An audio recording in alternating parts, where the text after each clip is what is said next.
जातीय हस्तांतर दिवस एवं रक्षाबंधन अवसर में अरुंधति बांधकला पक्षर नुआ हस्तांतर मेसीन उन्मोचन सह वस्त्रबुणा पद्धति दर्शन करा जायछि।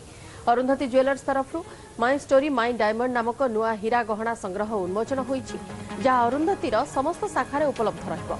एही कार्यक्रम में एनआईएफटी निर्देशक राजेश झा मुख्य अतिथि भाव उपस्थित थिले।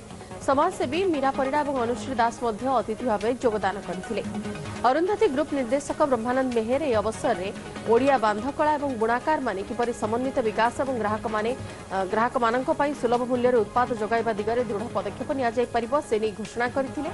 सेपरि ग्राहक मानक पई विभिन्न ऑफर मध्ये घोषणा करा जायतिला।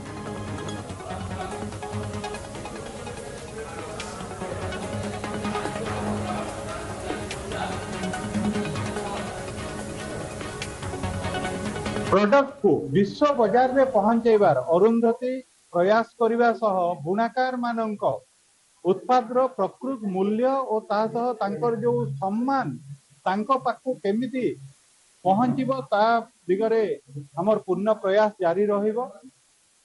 नेशनल हैंडलूम डे अवसर में आज आउ गोटे हमर प्रत्येक अरुंधति ज्वेलर्स प्रत्येक शाखा रे प्रथम थर करी ओडिशा रे आमे डायमंड टेस्टिंग मेसीन इंस्टॉल करा जायछि, जोथिरे ग्राहक बंधु आगामी दिन रे हीरार मान परीक्षा करि परिबे और ता सह उपयुक्त मूल्य दे प्रकृत हीरा पाई पारिबे।